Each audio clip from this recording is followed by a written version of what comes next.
Welcome to Hump Day Hangouts, episode 203. Today is the 26th of September, and we have got a lot to go over. It looks like Hernan is having a really hard time over there.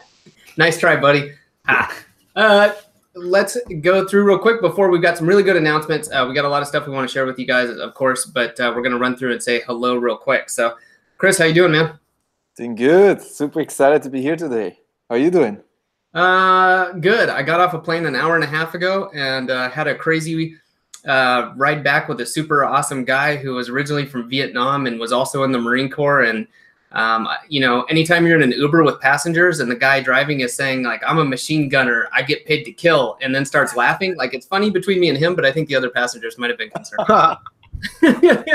Yeah, so that's how I'm doing. I'm doing good. It's good to be home, and I'm glad I can make the full Hump Day Hangout today. Sweet. Hernan, how about yourself, man?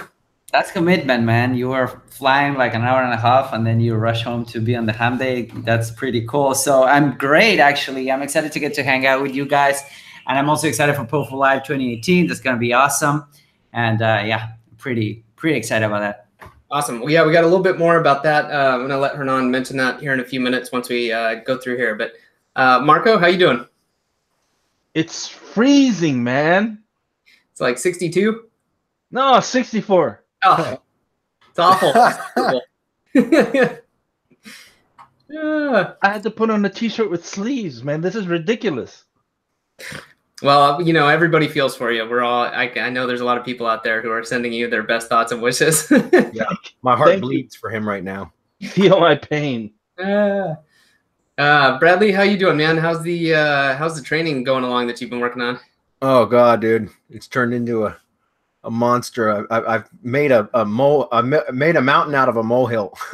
No, it's just in very much a very similar fashion to Syndication Academy, in that this training as part of the bundle that we're going to talk about here in a few minutes.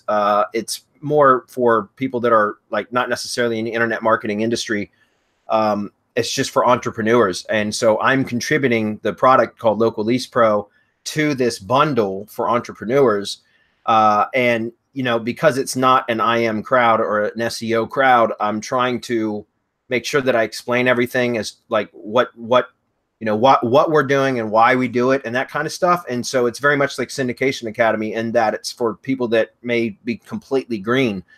And so it's turned into what in my mind was the concept of, okay, I'm going to put this course together and it should be done, you know, in a couple of days, like me recording videos and all that. It's turned into, I've been working on it for like 5 or 6 days straight.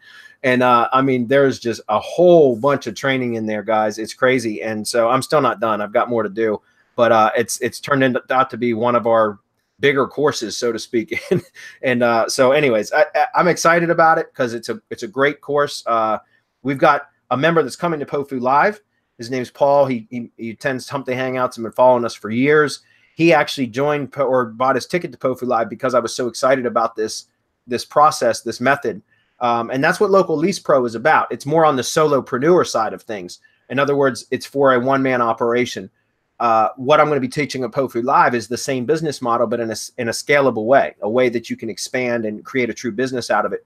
And so he bought the ticket because he knew how excited I was about it. And he said, anything that Brad gets excited about, I know it's worth the money. And which I thought was, I really appreciated that comment from him. So he bought the ticket and asked me, he was like, hey man, since you're going to be teaching this at, he sent me, you know, we got on a phone call and he was like, since you're going to be teaching this at POFU Live, is there any chance I can get a head start on this? And in that way I could be one of your case studies or testimonials at the event. And I said, you know what? I like your boldness in asking me. So I said, yeah, let's do it. So I gave him enough information for him to run with it. And he just sent me an email yesterday that he's already getting results. He's done it with 8 different GMB properties and got 6 of them ranked in the maps pack in under 24 hours. And so he's incredibly excited about it. And that's the exact same training you guys are going to get if you pick up the Side Hustle Toolbox, which we'll talk about here in a few minutes. So sorry, I didn't mean to take up so much time, but as you can tell, I'm excited about this course. No, that's good. Let's just roll with it. I mean, you talked about that. So let's go ahead and tell people about it. Let's tell them about the webinar, because we got the Side Hustle Toolbox, which the training Bradley's put together is part of that, but there's a lot more to it. And in order of, instead of just saying, hey, there's a course, you know, or a group of courses, go buy them, Bradley's going to do a webinar on this Monday, right? Yep.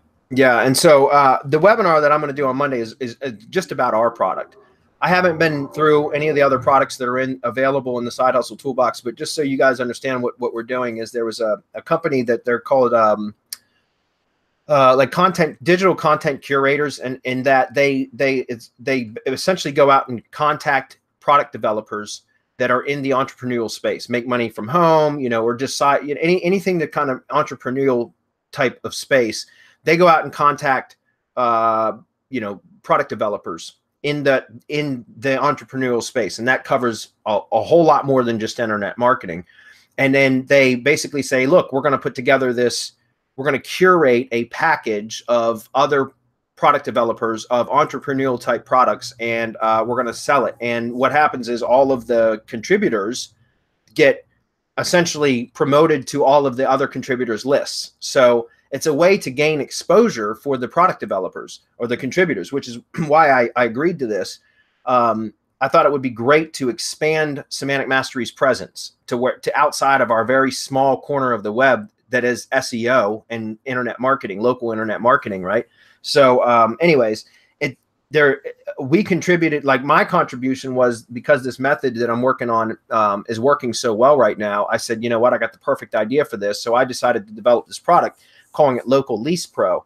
And so on Monday, when I have a webinar, it's going to be essentially just talking about the Local Lease Pro, because all the other products in this Side Hustle Toolbox is what it's called. I haven't been through, but just to quickly show you guys, I'm going to grab the screen just for a minute and then I'll pull it back.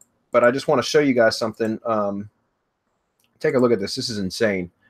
This is the actual, these are all the products. Here's mine, Local Lease Pro. But these are all the products that are going to come in that Side Hustle Toolbox. It's insane, guys. Like, I mean, and what's even crazier about it, guys, is it's a $50 product. Like, I'm not kidding. When we sell Local Lease Pro, will also be for sale to the general public, because this Side Hustle Toolbox is only going to be open for a week. And then a few months later, they might open it again for another week or so as like a flash sale, but it's only open for a week. And this course that I put together, we're going to sell it all day long for $299, guys. The only way you can get this course is by buying it from us for $299, or by buying it through the Side Hustle Toolbox during the very limited window that it's going to be available. Or you can get it for free if you join the mastermind.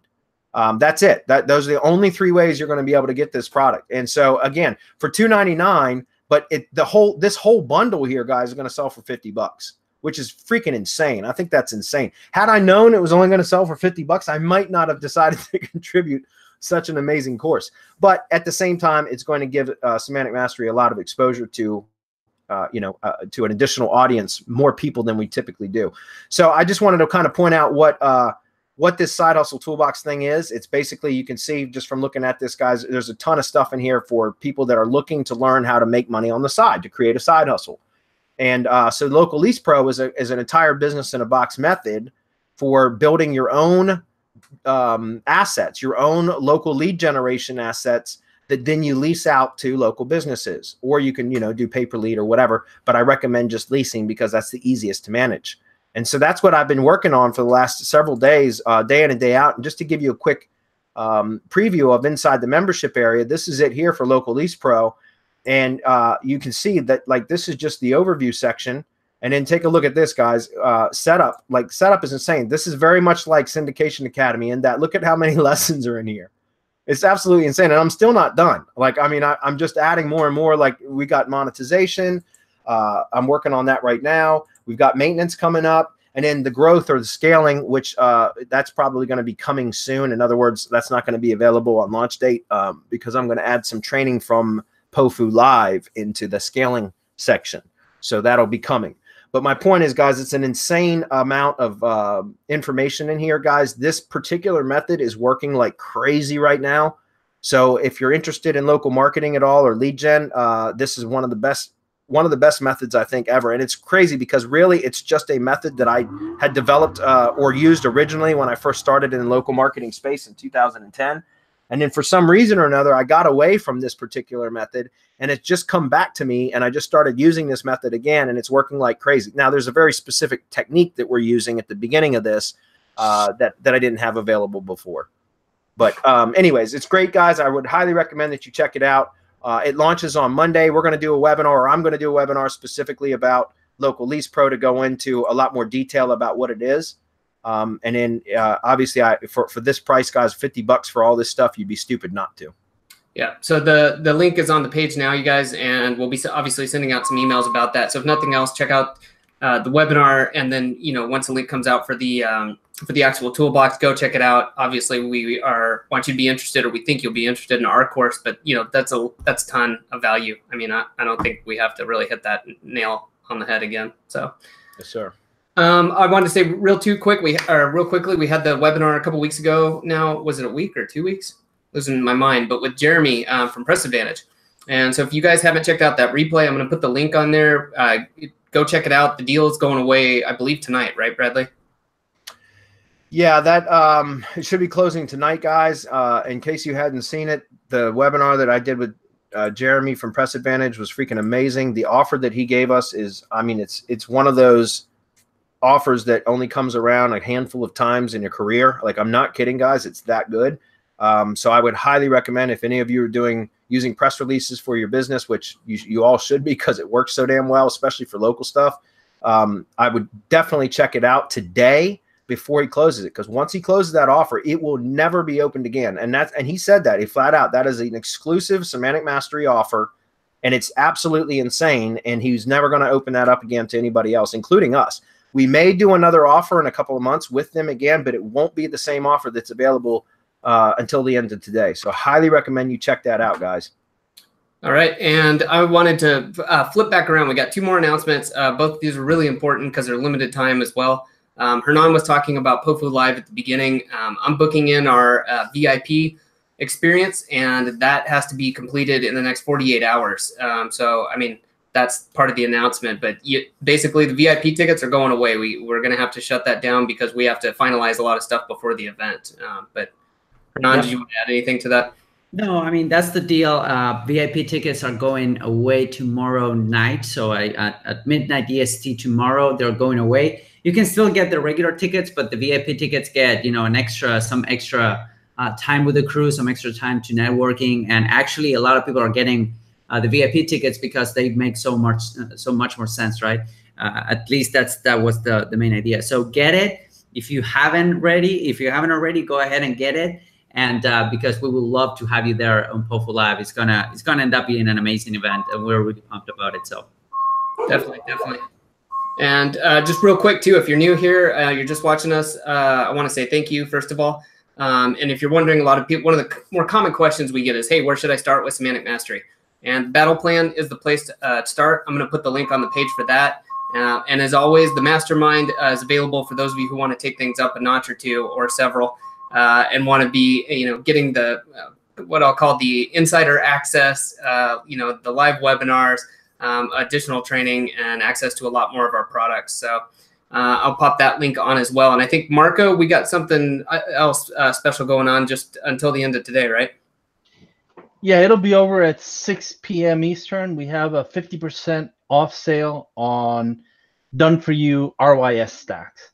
Done, of course, the Semantic Mastery way by the VAs that I trained personally. I am now personally overseeing them again to make sure that everything gets done the way that it should be done. I mean, not that it wasn't before, but just so everyone knows that they're now under the mgyb.co banner, and that's where we will do our Done For You services and offer products and whatever else comes out under that banner. You can be sure that it has the Semantic Mastery stamp on it. So, take advantage of it. It's 50% off right now until 6 p.m. Eastern. So you'll have an hour after Hump Day to decide whether you want to jump in or not. And if you're worried about not having the information ready or whatever, buy it, and then you can submit the information later. Awesome. All right. Well, I'll get the rest of the links up on the page here as we get rolling, so everyone's got access to the RYS discount for the Done For You through MGYB. But otherwise, I think we're good to go, guys. Anything else? Nope. I think we can do it. All right. Let's do it. Let's do it. All right. Let me grab the screen. We'll get going.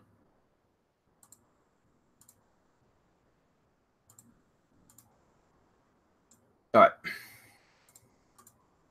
Sam Bailey's up. What's up, Sam? He says, I ordered a tier 1 network and link building package for a website RSS feed. Now I want to make a YouTube channel for the same brand. Please remind me, is it better to use the YouTube channel on my current branded network or make a new one? Thank you. It's entirely up to you, Sam. You can, look, I would recommend, if you're going to be keeping your video and your blog content separate, and what I mean by that is a lot of people will create a branded network and tie both their YouTube channel and their blog to it. And that's perfectly fine, right? It's all branded content anyway. So it should be going out to your branded network.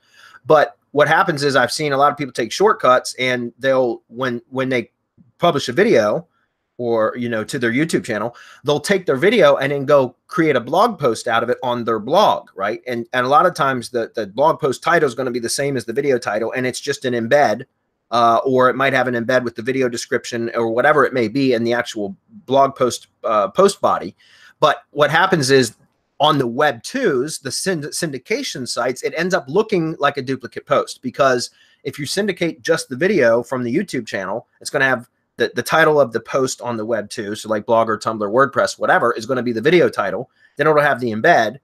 And then if you do the same thing by going and just posting that video to your blog, also now your blog is going to publish to the Web 2s through the syndication network, and it's going to look very almost like a duplicate post. And what happens is it will make your Web 2s look kind of spammy, and sometimes it can even have your Web 2s terminated because like the blog accounts mainly, because it looks like duplicate content. So that's the only issue.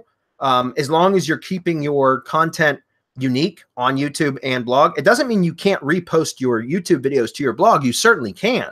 But what I would recommend is that you create a more blog-like title for the blog than just a keyword like we typically do for YouTube videos, right? I would create a conversational title like most blog titles are.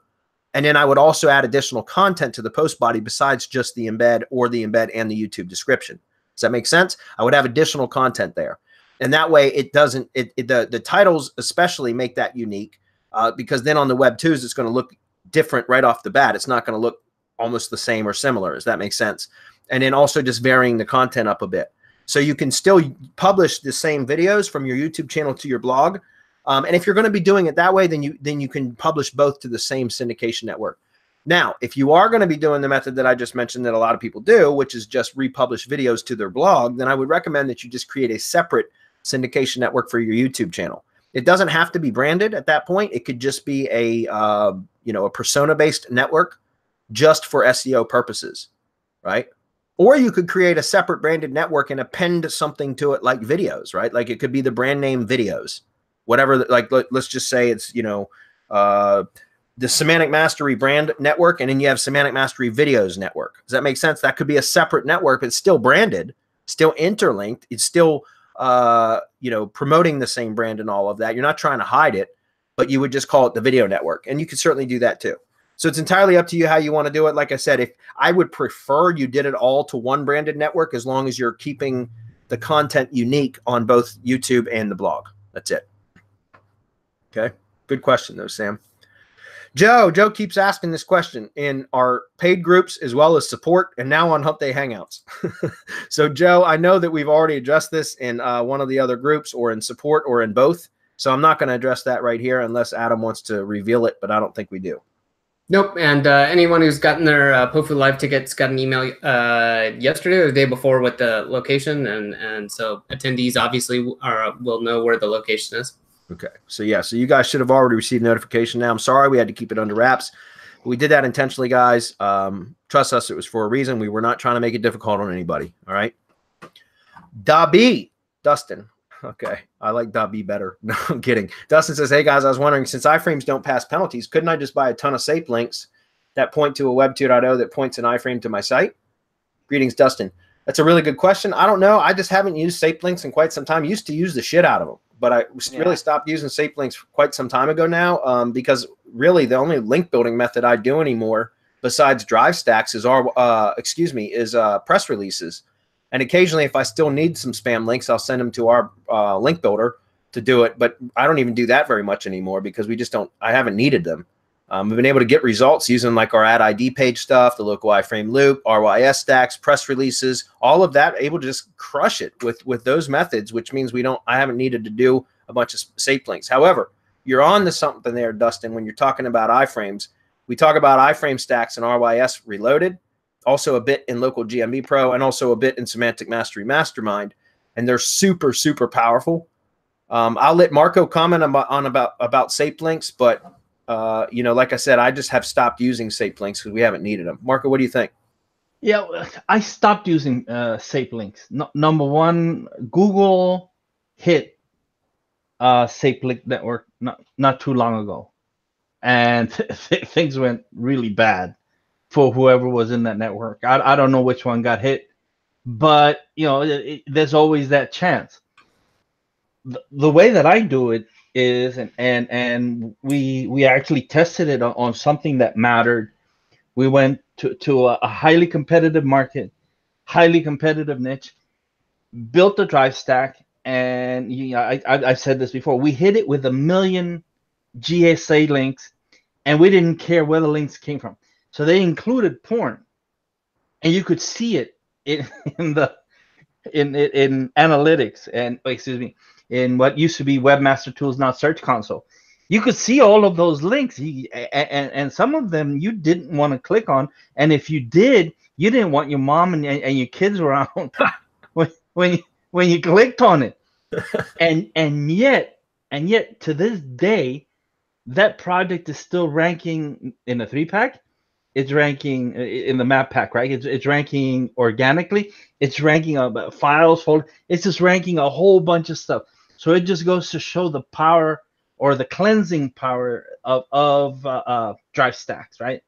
You can launder links.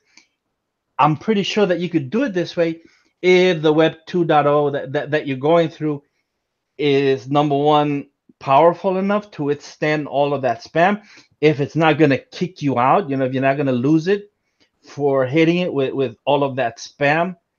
And you know, I always say nothing beats a try but a fail. And this particular thing here that you're proposing is a test in the making. So, you know, try it out on something that, you know, can make you money, but you don't really care if you lose it. Yeah. Yeah, that's a great point. That's a great point for you guys that are that don't already know this. Anytime that you have something that you'd like to test a theory, don't do it on a property, obviously, that's important, or like a client property or something that's already generating revenue. Set up a test property, right? Go find an affiliate offer, or like a CPA offer, or a pay-per-call offer if you're doing local, or something like that. Specifically just for testing purposes. Go find an offer and then set up a test site, a test property, test page, whatever it is that you're doing, and then spam away. Do whatever kind of testing you want. Be as creative or as aggressive as you want, because all that can happen is you lose the property, but it was a test property anyways, no big deal. Or the alternative is whatever shit it is that you do ends up working and ends up making you money. And then at that point, you repeat the process on a second test property. And if you get the result 2 times in a row, then it's up to you if you want to do it a third time to prove it or disprove it, to see if it was just a fluke. But usually after 2 attempts, I know that that's decent enough that I can start applying it to some of my you know, properties that are already monetized or important. And that's when I'll start, you know, implementing it to existing stuff. But my point is, guys, like, set up lead gen properties or affiliate or CPA properties or stuff like that that you can test with, that, again, if you lose them, it's not a big deal. It's not going to affect your revenue. But if it works, now you've got something that's producing revenue, right? I like to do it with local properties, local lead gen stuff. I like to test on local lead gen properties because I know that if it works and and I start ranking and start generating leads, then I can monetize those leads. Okay. You know, it's on sale, and I'm going to push it. Go buy a drive stack, because it's the perfect link laundering machine. It's perfect.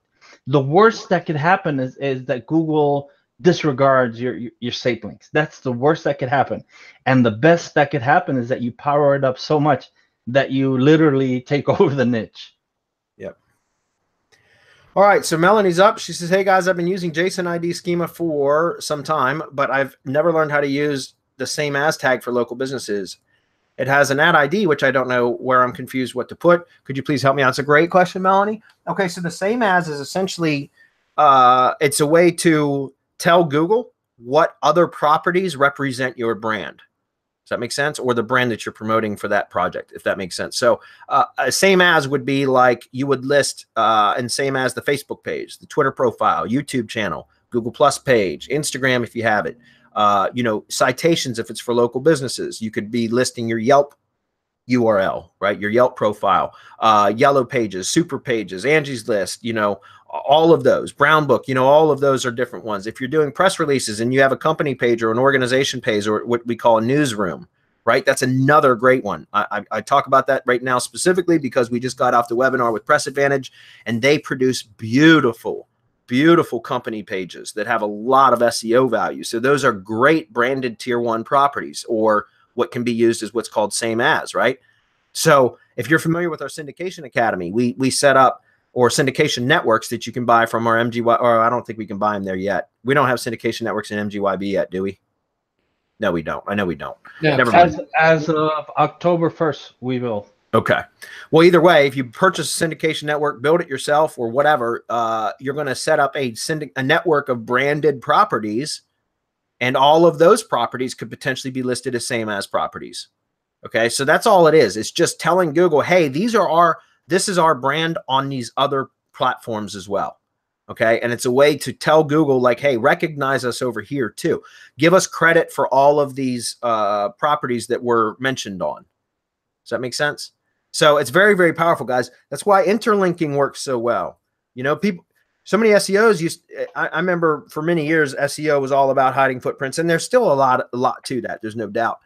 But syndication networks kind of like was counterintuitive, because we would go out and set up all these properties that we would link back to our brand, and we weren't trying to hide footprints. We were claiming our footprint. We were literally broadcasting our footprint out to the world, saying, hey, this is us and this is us everywhere. And it started to work. And it was very counterintuitive when I first implemented that strategy many years ago now.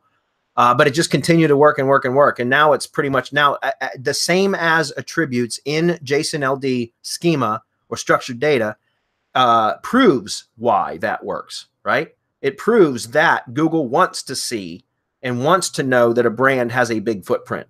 If that makes sense. The bigger the footprint, the more authoritative it is, so to speak. Okay, so again, that's what same as tags are for. Now, an ad ID stuff, that's a little bit different. Go ahead. Before you get into the ad ID, Melanie, go to the Semantic Mastery page, right-click on it, view the page source, and you can view how we've set up our JSON LD schema.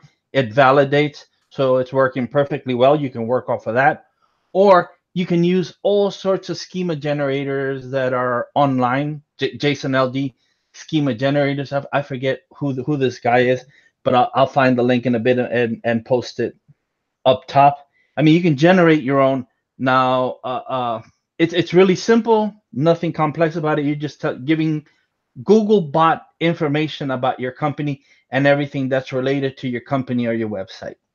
Go ahead, Bradley, on the ad ID. Okay, so ad ID is a great question on that too. So for a long time, for I don't know, a year or something like that, many months anyways, I didn't really understand what ad ID was for either. And so all I was told was that for the ad ID field in the structured data for local business, that you would put just the homepage URL of your website, of your money site. Okay. However, I came across this article when it was published, whenever that was. It's an SEM Rush article. It was published in July of last year. And well, I didn't come across this last year. I came across it more recently than that. But within the last, I don't know, 6 months or, well, in fact, I did the local iframe loop training in Syndication Academy based upon, which is about ad ID pages. And that was in February of this year.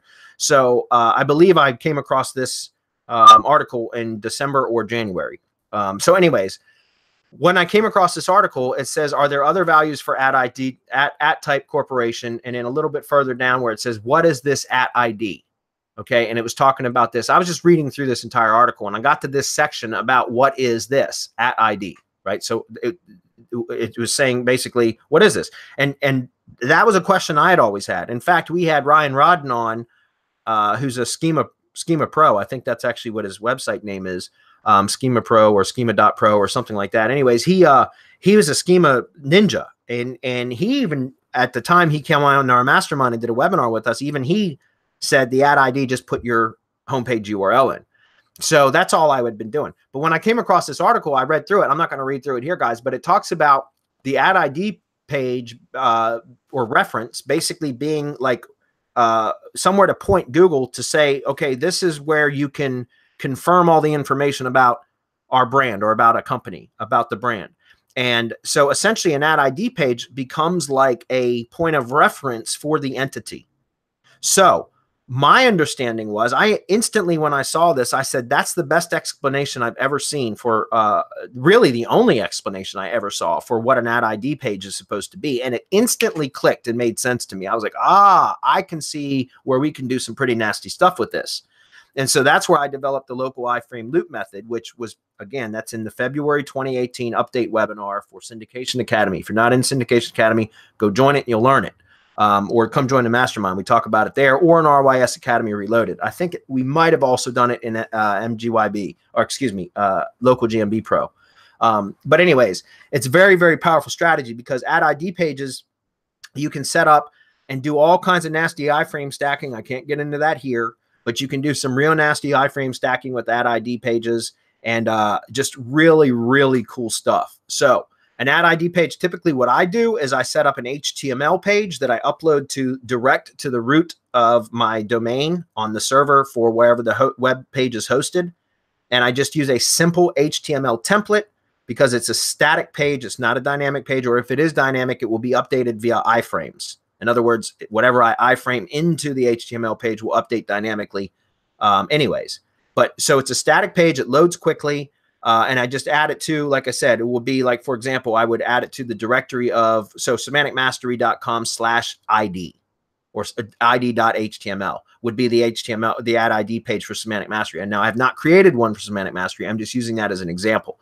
And then that would be my ad ID URL that I would reference in the structured data, right? So it'd be HTTPS whatever semanticmastery.com/id.html. And it would be a simple HTML file, but it would have all of my name, address, and phone number, all of my same as attribute links. So in other words, all of my main tier 1 branded profiles and top level citations would all be listed in hyperlink format on the page. And let's not give away too much more.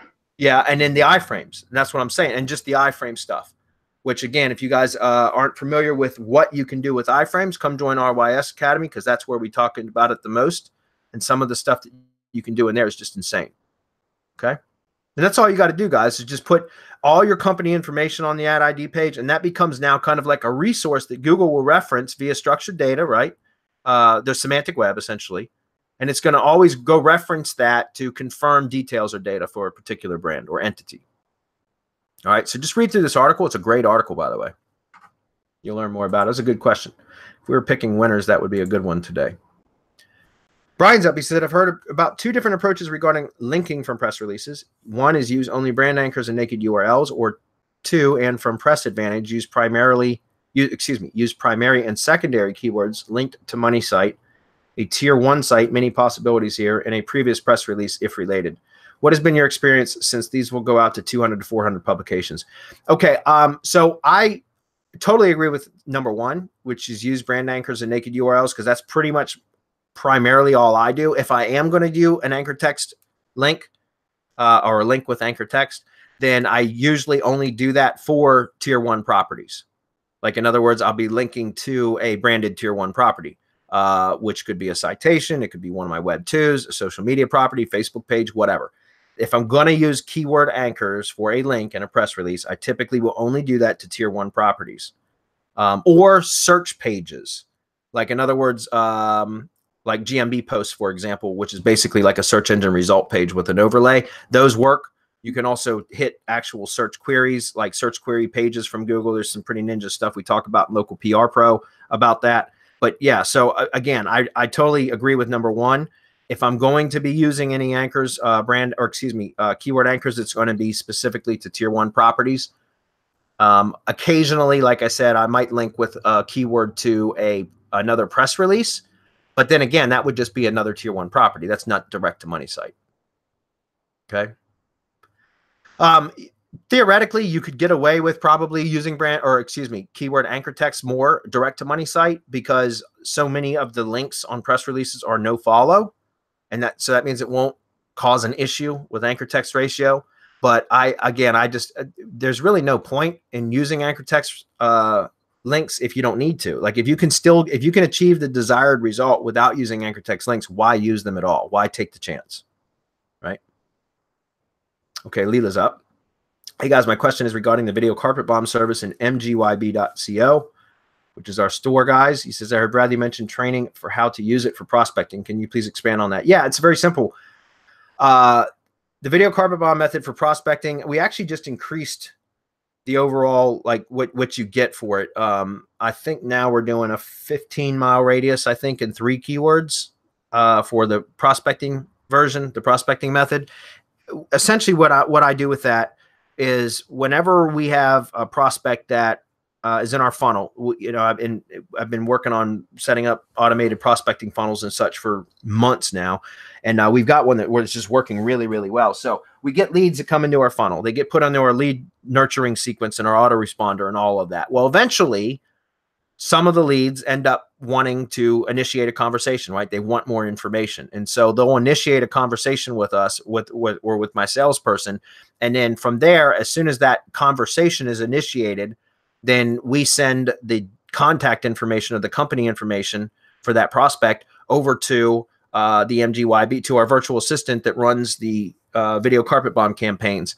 And he creates the prospecting campaign, which is essentially we take a video file and 3 keywords, and then he goes out and collects all the locations within a 15-mile radius of the business address, and then goes ahead and optimizes that one video file and targets all 3 keywords times however many locations are in a 15-mile radius for that business, right?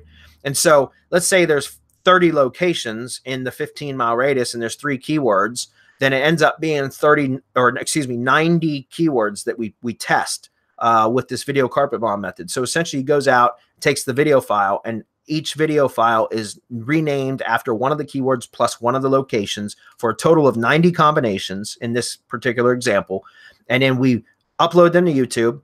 And then he goes back like an hour later or whatever, and the software that he uses ends up checking for ranking and seeing which out of those 90 videos, like which ones are ranked on page 1. And then he returns those results in a spreadsheet. And so out of 90 potential keywords, which was 3 keywords times 30 different locations, we might end up with 15 or 20 of those keywords ranked, or those videos ranked for those keywords, if that makes sense. And we have a report that shows it. And that way, when we start the conversation, or when the prospect starts a conversation with us, we have a sales cycle that covers multiple calls, right? And so the first call, once we have a conversation with a prospect, we initiate that video carpet bomb. We don't tell them we're doing it. We just do it. And on the second call, we present them with the results and say, oh, by the way, look, we want to earn your business. We really want to earn your business, and we want to show you that we can get results and we can get them quickly. So just since the last time we spoke, which usually it's about a week in between calls, sometimes less, but usually it's about a week in between calls. So since the last time we spoke, I want to show you what we did for you. It's free of charge. We're not charging anything for it. But look, we took this video, we ranked it for your products and or services in your service area, and it's branded for that company with their phone number, a link to their website, their NAP, or name, address, and phone number in the description. And we present the report to them and say, look, you can go verify this on your own. Go do search in Google right now for this keyword, and you'll see the video ranked on page 1, and it's got your company information, right? And so that's all we do. It's just it's a way to kind of wow a customer and earn their trust, because how many other companies will do that? And I've landed so many of my clients that way, guys, because I will get a client referral or something like that, and I'll start a conversation with the prospect. And then I'll tell them, okay, look, let's go ahead and schedule a call for next week. I'm going to do some research on your property. I'm going to, audit your digital presence, and I'll prepare a report, and let's get together next week, and we go ahead and schedule the call. And then I send that information over, or, I used to do this myself, but now I've got somebody that does it for me, and run the campaign. And then when we follow up the following week, and I present the reports that I told them I was going to present, I always start the conversation with, hey, listen, before we get into the reports and the audit that I produced for your digital presence, I want to show you something, because I want to show you how much I really want your business, and I want to earn your trust and your respect. So I did this for you. It's free of charge. I just want to show you what I did. And since in this last week, since we spoke last, right? And I just show them the results, and then I email them the spreadsheet so they can look at it themselves on their own time too. And that starts that conversation right off the bat with me giving them something, showing them that I can get them results. And that way, the rest of that conversation on that second call is so much easier, and they're excited because they got something for nothing. And I proved to them that I can get them results, right off the bat. And so it's very inexpensive too. I think we're selling that for $20 or $25 in MGYB, guys. It's totally worth it, because I mean, obviously, if you got your own tools, you can run these kind of campaigns yourself. But what's your time worth? If it takes you an hour to run one of these campaigns, you know, I don't know about you, but my time is worth more than $20 or $25 an hour. I'd rather pay somebody $20 or $25 to do that and have it nicely done and prepared for me, to where when I talk to that prospect, you know, a couple days later, a week later, whatever, I've got results to show them. And again, I've landed many of my clients that way, guys, because people said, wow, like I've heard this in some form or another, like, hey, wow, I've never had anybody, we've never had any company or marketing guy or anything like that do something like this for us. That's really cool. So it's a good question, Leela, but hopefully that makes some sense. Something that you can use to sweeten up your prospecting methods, because it's very inexpensive, it's quick, and it's easy, and it shows them results, like tangible results that they can go verify on their own. Okay. By the way, Bradley, if I can add, John joined the mastermind last week, so welcome. And we're having his onboarding call, I think, on Friday. So awesome. I'm really excited. Yeah, I'm really excited to talk to John. So thank you for joining, John. I'm pretty excited to talk to you on Friday. So just wanted to say that. John, he says, so welcome to the mastermind, John. He says, I was wondering how other people deal with getting rural businesses verified. These businesses don't receive mail at their location. I had one business in particular where I followed the procedure for photos and the rest, and they said they would only verify with a video call from the business with the owner, which at the time wasn't possible. Thanks. Yeah, you know, I've actually experienced that one time for Mario's Cab Service, which is actually the case study for local GMB Pro. I had to go through that exact same issue, and it wasn't because it was rural. It was because of there was an existing verified GMB profile that the owner didn't have access to. So anyways, okay, so for rural businesses, how can you verify? Well, my first suggestion to you would be tell the rural businesses to go rent a PO box from the local post office and use the street address option. That solves their problem. Now they have a physical mailing address for their business, which is the PO box. And they can register that physical address using the street address option from the post office as their business address. And if they're not receiving mail at their address, they're probably not receiving customers at that address either. So you can opt to hide the address from Google Maps, right? I'm just assuming that that's the case. If they can't receive mail at their business, their business address, because it's a rural business, they likely don't get customers there either, right? So you probably don't need to display the address. And so in that case, I would say, go ahead and get a PO box and use the street addressing option, which is just an additional form you fill out. It doesn't cost any other money, or buy a done for you verified Google My Business profile from MGYB, and we'll create it for you. Right. And now you've got an actual GMB Maps listing that's verified, that you can brand for the company. You can put their phone number in it and all that kind of stuff. And it will show up in Maps without you having to do the verification, jump through hoops for verification as Google is making you do. Okay. So that would be my first suggestion, is just either go get your own mailbox or use our service, which, guys, just use our service. It'll save you a shit ton of time. If you got to go get a post office, I was just talking about this in the training that I've been recording this week for Local East Pro. I used to get a ton of mailboxes myself, PO boxes. But I mean, even just last month, I got 2 more just last month. And then we launched the MGYB Google GMB verification service.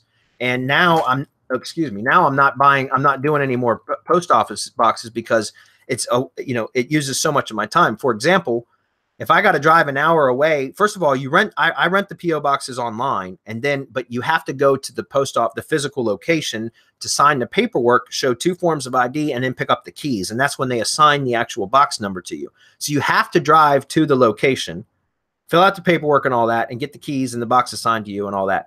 Then you have to go back and register the GMB, request verification, and then drive back to the post office, 7 or 10 days later to pick up the postcard and hope that it's there. Because I can't tell you how many times I've driven an hour in one direction, so a 2-hour round trip to register the PO box, then a 2-hour round trip to check for the postcard, and it's not there. So I have to go back and request it again, and then go back another 2-hour round trip to get it. That's 6 hours to get a postcard. You can buy a postcard, verified service GMB profile from us at MGYB for $150 or $200. Again, I don't know what you guys' time is worth, but to me, 6 hours of time is, I'd rather spend $150 or $200 and have it done and not have to spend 6 hours driving back and forth in a month's worth of time. So, that's why I'm saying, guys, I would highly recommend that you just use that service. The other thing, last thing I would say about this, John, is if you, for rural businesses, that's where I think the problem is. If Google, if you can't get a verified physical mailing address for the business, then it may be very tough to verify those businesses unless you do what I said, which is just come up with a different address, right? So does anybody have any other suggestions for them? For John, I mean? No, that's perfect. Okay. That was a good question, John. But yeah, what I would do is I would just abandon that one and start over, or mark it as permanently closed or something like that. If you can't get it verified, it's no good anyways, right? And then start over again. And I would highly recommend you just purchase a done for you verified GMB profile. It's going to be so much faster and easier. Okay. And by the way, when you purchase them, they're already verified is what I'm saying. All right, Eddie's up. He says, I purchased Curation Suite and Super Social Engagement from YouBrand after your webinar with Scott Scanlon 2 years ago. I've emailed their support a week ago, but have not had a reply. Do you have any contact information for them or have any advice reaching them? No, Eddie, I wish we did. We had the same problem. That's why we stopped promoting it. Adam, are you still on? Can you mention something about that? Yeah, no, I would just, sorry, I can't help. Eddie, if you want to, let's see. Sorry, I purchased Curation Suite from you.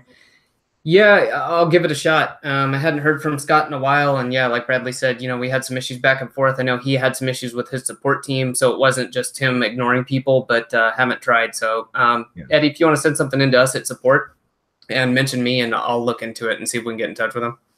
Yeah, because it was an awesome service, but we had some issues with unable to get responses for some of our contact requests as well. So we kind of abandoned it. I know Adam was the one in communication with the guy. And so, yeah, there was some issues, but yeah, that's why we really stopped promoting it, was specifically for that reason. Yeah, I won't put it out here just because of, some issues that we had like that, but that webinar was really good. Or maybe I will, we should put it out, or maybe we can clip it out. You can find it on our YouTube channel probably.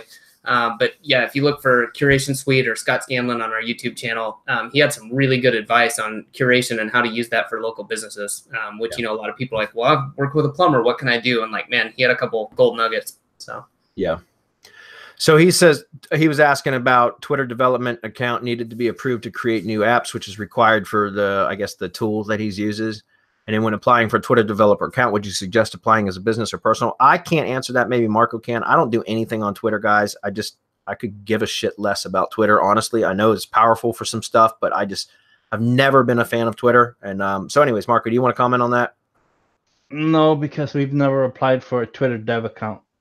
Okay. So I have no idea how to answer that. Sorry. Maybe somebody else that's on right now could answer it, or you could go to our free Facebook group if you're not in any of our paid groups and ask there.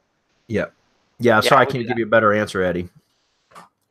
I would do that. Like we have really helpful people on the Facebook groups. So. Yeah.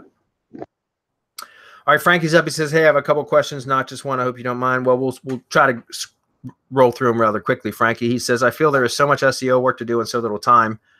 Well, join the club, Frankie. Welcome to the club.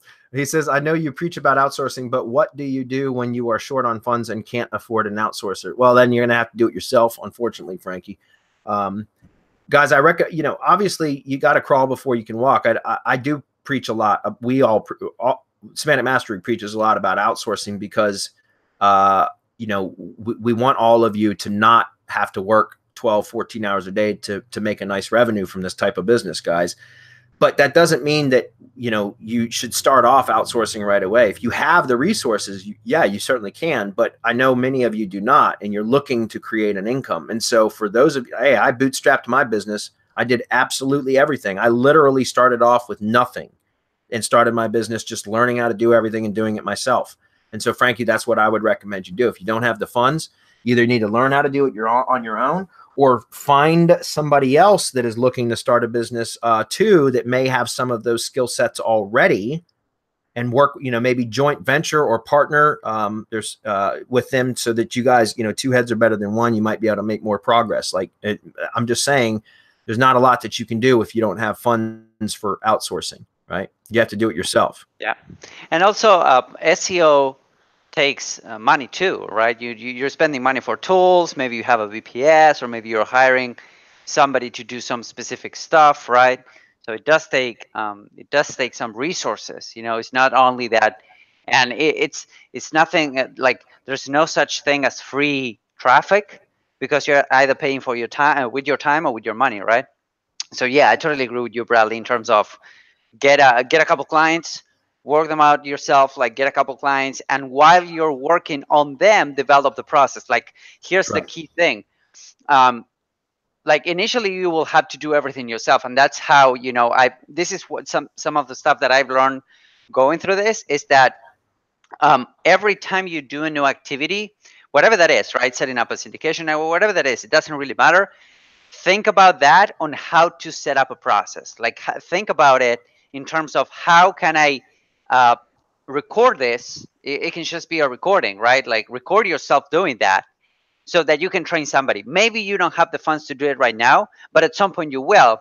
And you don't, that way you have a document, like a living and breathing document, that you can pass on to somebody else.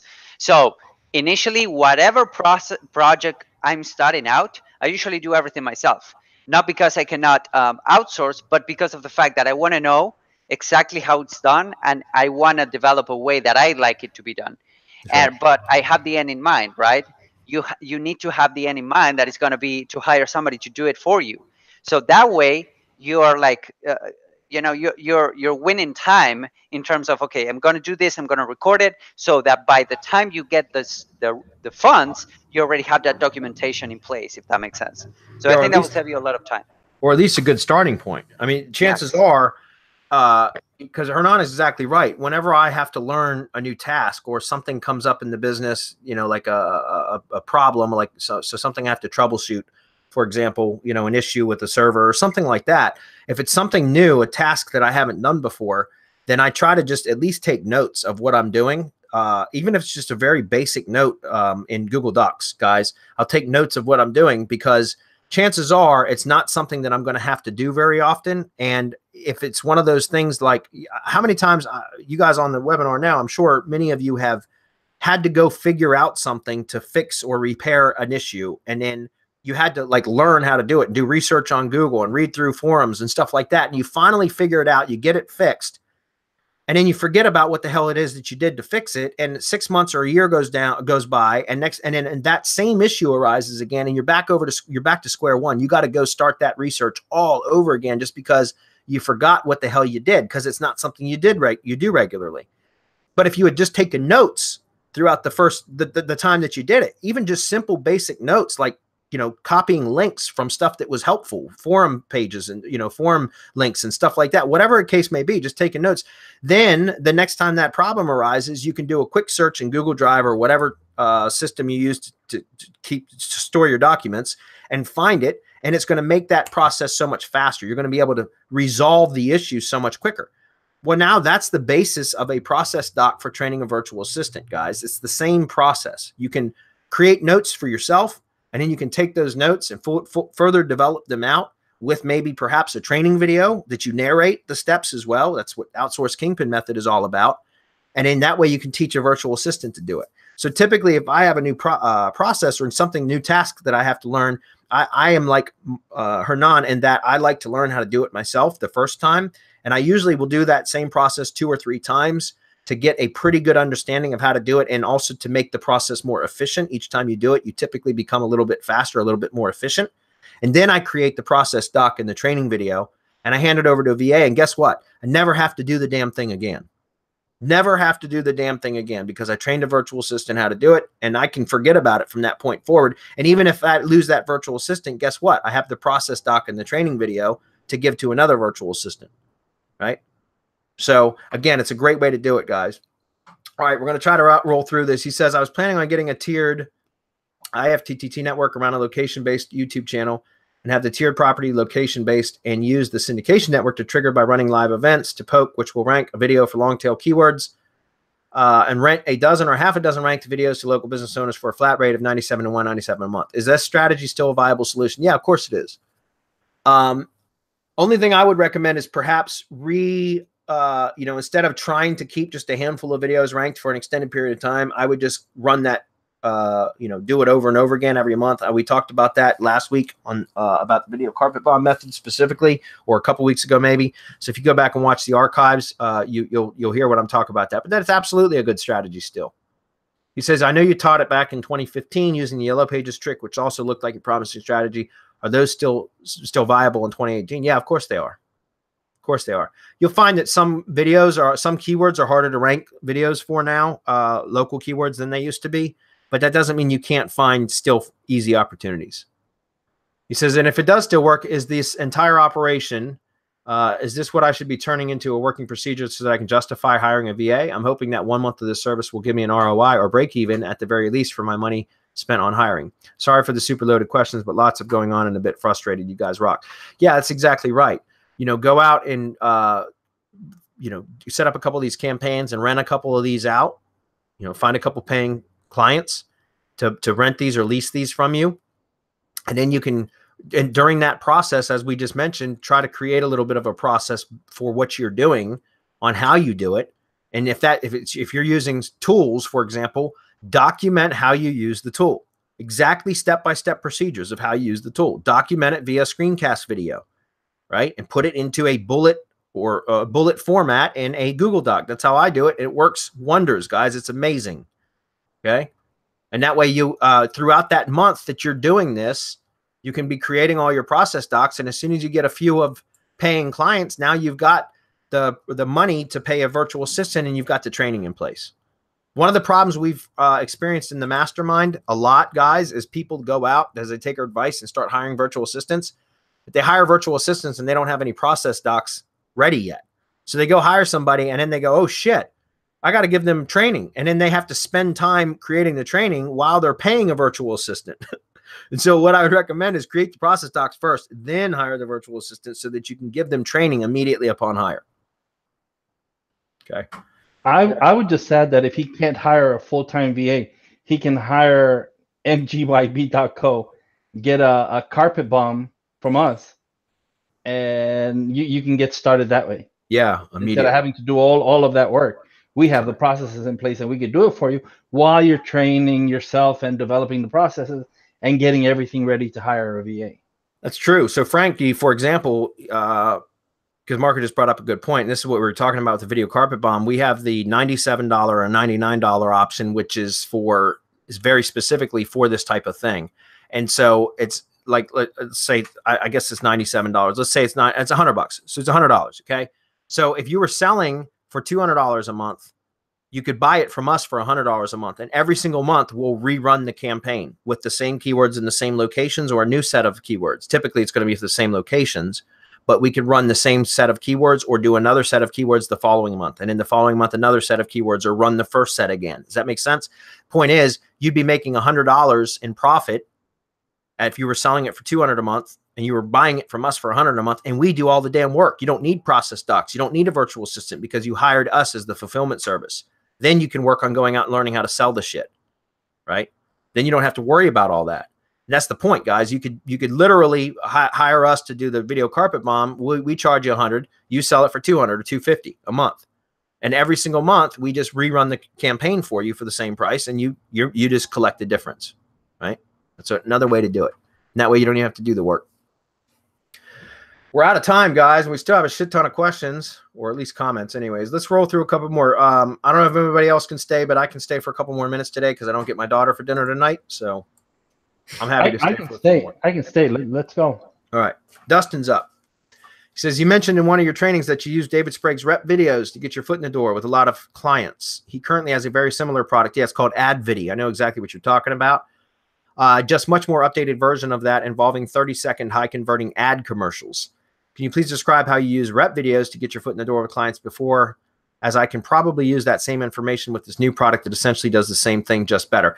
Yeah, Dustin, I actually purchased AdVidi too from David Sprague, but yeah, the videos are kind of nice and they're good for like Facebook ads and stuff like that. But what I found is that it takes a lot longer to create a video with that platform than it does with the rep video platform, which is great because literally you can set up like the template essentially, and then you can just schedule the reviews and it will automatically render you don't have to edit the videos at all. Like you just set up the company information one time and then the video template and what you want the description to say and all that kind of stuff. And then literally from that point on, all you have to do is log into the system and pick a review from the imported reviews that are automatically imported or whatever, and then click schedule. And it automatically will render the video and post it and syndicate it out to all the networks or Web 2 properties you have connected. Or you can do it through syndication networks that just connected to a YouTube channel. It's entirely up to you how you want to syndicate. But that's why I like rep videos, because I did try AdVidi, but there was a lot more to do on the editing side of the videos to get the images right and the text right and all that stuff. And that took way longer than what I want to do. I like rep videos because it's easy, it's quick, it's simple. I can click a couple buttons and it's done, right? And in fact, I just talking about virtual assistant. I have a VA that does that for me now every month for all my clients. She goes in and schedules the reviews to be rendered and posted and all that for each and every client. And then she also takes, because we do, I talked about doing press releases for all my clients. And one of the press releases, most of my clients, I have 2 press releases per month for most of my clients. And we do a review commercial for my clients once a month too. And so one of the press releases is a review showcase PR or press release. In other words, we publish the rep video, the review commercial, and it publishes to their channel as well as to many of my syndication networks. And then we publish a press release highlighting the review commercial, and that's an excuse to link back to their website and their Google Maps listing too, or to the review itself, right? We talk about that, I don't know, in a lot of our courses. But that ends up working really, really well. So as far as the AdVidi stuff, yeah, AdVidi, I guess you could do something similar because it does create videos. As far as how do you do it for foot in the door stuff? Well, as I just mentioned with the video carpet bomb prospecting method, it's the same thing. A lot of the times, for example, I might use one of those rep videos in the video carpet bomb prospecting method. Whereas when I start conversation, dialogue with a prospect, I might go create a rep video for their company. Again, I do this without telling them I'm going to do it. I just do it. And then when I have the follow-up call with the prospect, I'll say to them, hey, look, I found one of your 5-star reviews online and I created this video for you. And I ranked it in Google for these keywords. And I'll just use that review video. It's one video file. And I'll send it over to my guy that does the video carpet bomb stuff. And he'll create a campaign. And when I contact that prospect for the follow-up call, I'll tell them, hey, listen, just so you know, since the last time we spoke a week ago or 5 days ago or whatever, I wanted to show you how much I wanted to earn your business and that I can get you results right away or quickly. And so what I did was I created this video for you. I found a 5-star review online. I created this video for you that's promoting your brand. It's showcasing that 5-star review. And I went ahead and promoted it for all these keywords for these products and services that you sell in your service area. And here are the results. And then I show them, okay, look, we targeted 65 locations and we got 13 keywords to rank on page 1. And it's that rep video. In this case, in your case, it could be an AdVidi. It doesn't matter. My point is now you've just done something free for them that's of high value. It's tangible. They can go confirm it themselves by doing Google searches and see that their brand is being represented for various keywords that you did.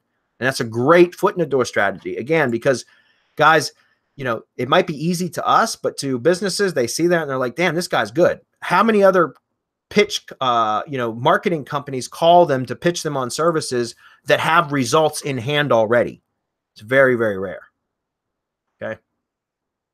I feel offering a free ranking is played out nowadays as people have abused it, and that most of the time business owners are more tied into the results. Well, that's true.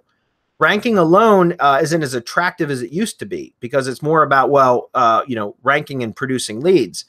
So that, as far as for prospecting though, I just use it because, I'm not, if I'm developing my own lead gen assets, like what I'm teaching in Local Lease Pro, then I want to have calls and analytics. Like I want to be able to show activity from that property so that when I'm pitching my lead gen service to a prospect, I can say, hey, listen, I've got results from this property already. In the last month, I've generated 13 calls and, 24 clicks to the website. So that, I've got data here to show you, Mr. Prospect or Ms. Prospect, that this property is absolutely generating leads right now for your products and your services in your area. Do you want them? Right. But for prospecting, because I don't mind putting in that work and waiting and showing results because it's my asset. I own and control that asset. But for prospecting, if I'm just going to be pitching them on selling them my marketing services and I'm going to use ranking as a way to show them that I can get results, it's going to be their brand on those properties. So I'm going to be promoting their brand. And it's something that to me is like churn and burn. It's like throw away. It's disposable. I'm doing this just to show you results and hopefully impress you so that you'll hire me for bigger and better things. Okay. So if it's your own asset, you can take time and wait until you have like quantifiable results as far as the number of leads it generates. That's different. Showing rankings is great, but if you can show leads coming through your properties, that's much more attractive. But again, you don't want to spend a time promoting somebody else's brand and tracking link clicks and phone calls and all that stuff when it's somebody else's brand, because then you're doing work for them for free, right? So, but a quick ranking project that only takes an hour, or you can hire somebody to do it or whatever, that really is inexpensive. It's a small price to pay to land a client. Exacta says, is it really possible to make money curating content? I know there's tons of value in using that content for your PBNs and syndication networks. I can see that for sure. What I don't get is how you can profit from content curation. I never see posts of people looking for content curation. Even if someone needs a content marketer, I still feel they would be expecting unique content, not curated. Where can I find people who are willing to pay for curated content? Well, all of my clients pay for curated content. Every single one of them, guys. Exacto example. Every single one of my clients pay for curated content. The thing is, guys, if you're providing content marketing service for a business, unless you are a subject matter expert in that particular industry, how the hell are you going to write original content, right? It's going to be shit content if you do. And so my point is, would you rather provide content marketing services for a company and fake it and try to give them original content when you're not a subject matter expert? Or if you hire a content writer from a content farm, even if you select the proper category and all that, guess what? It's going to be shit content because they are writers. They're not subject matter experts in that industry. All that they do is go scrape articles online and reword them. That's all they do. That's all content farms do, guys. They don't write original content. They scrape content, mash it together, and reword it. That's what they do. And so if you're buying content, unless you're hiring a subject matter expert in that particular industry to write content, which is incredibly expensive, then how else are you going to produce good content for that business? Curating content is the act or the process of just being able to identify and locate high quality content from subject matter experts already in that industry, and then curating it into a unique post because you inject your own commentary or the brand's commentary, right? You're acting as, you're injecting commentary on the brand's behalf into the post. So in other words, let's say you're doing a post on, unclogging a drain for a plumber. I'll use that as an example because Adam mentioned earlier on about, how do you curate content for a plumber? Well, let's say that you're curating an article for a plumber about how to unclog a drain, and you go find 3 separate pieces of content: a YouTube video, you find an article on This Old House or bobvila.com or Do It Yourself Network or something like that, and then you also find perhaps a how-to article or a PDF from like Lowe's or Home Depot or something like that. Those are 3 different pieces of content now. and you curate a blog post on the blog about 3 tips or 3 ways to unclog a drain, or to unclog a slow drain, or something like that, right? That's your blog title. And now you do an opening paragraph, an opening sentence. It doesn't even have to be a paragraph, which is the opening commentary, where you say, hey, in today's blog post, we're going to talk about how to unclog a drain, or how to fix a slow drain. And the first up is this, and then you just introduce what the piece of content is. So in this case, let's say it's the YouTube video. This video shows a unique way, on quick and simple or inexpensive way on how to unclog a drain. Boom, you put the video link in there. Then embed the video. Then underneath that, you might say, you introduce the next piece of content. Okay, that method was great and inexpensive, but here's another method that I learned from Bob, or that was posted on bobbila.com. And then you link to it, or you put a section or a snippet of that article there.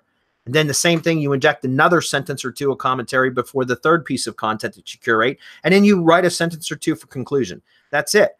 Now, you don't have to be a plumber to know how to find information on reputable sites from plumbers or people that understand plumbing, that then you can curate into a post where all you're doing is introducing each piece of content, and then closing with a statement, which is usually a call to action. Hey, got a slow drain? Contact us at, and then phone number.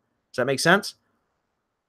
So people don't pay for curated content. No, they do. My clients, every one of them, part of my SEO service is content marketing, and I have every single one of my clients is curated content, because I'm not a subject matter expert, and neither are any of my virtual assistants.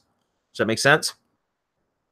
So anyways, we go over all this stuff in Content Kingpin. We have a training course called Content Kingpin that talks very specifically about how to build a business around content marketing, specifically curation.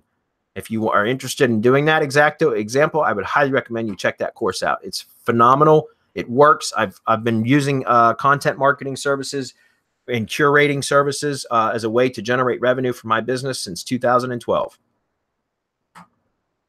Lee says, gentlemen, we're 10 minutes over. I'm going to wrap it up in 4 minutes, no matter where we are. Lee says, gentlemen, you used to teach about using RSS for cocitations. Bradley had some training where he used Rankfeedr directly rather than the RAS, which is RSS Authority Sniper software that you guys promoted. Is that strategy still effective? Absolutely. That's not going to go away anytime soon. Cocitations incredibly effectively.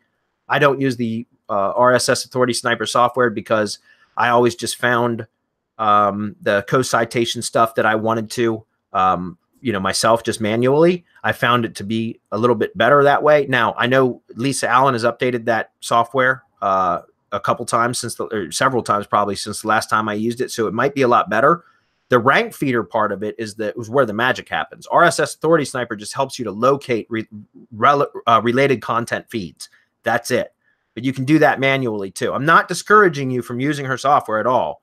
I'm just saying it's just that was all that did was help you to find related content feeds. But I found I could find higher quality content feeds if I just did it manually. So I always did that part manually, just going to Google. But then the Rankfeedr, that's where the magic happens. That's the tool that creates the cocitation. And Rankfeedr is incredibly powerful. It's just an SEO thing, but it works really, really well. Okay. I think we're going to have Lisa Allen on a webinar again here shortly, guys. She comes on with us about once a year, and we're due. I think we're past due with her, and Adam was just mentioning that earlier this week. So I think we're going to have Lisa Allen on either next month or in November. She's also going to join us on Hump Day Hangouts in October. So there you go. Looking forward to that. All right, guys, about 2 more minutes and I'm done. Elena says, hey, I got a question about GMB. We got a client whose business is physically located in Phoenix. However, the business is servicing the client nationwide.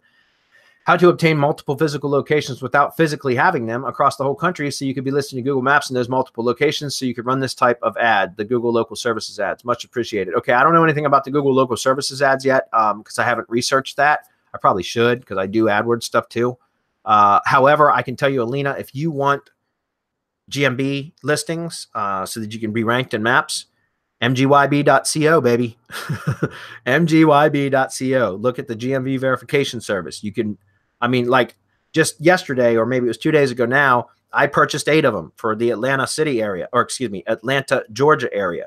I found 8 suburbs for a particular lead gen business or for a particular business type industry.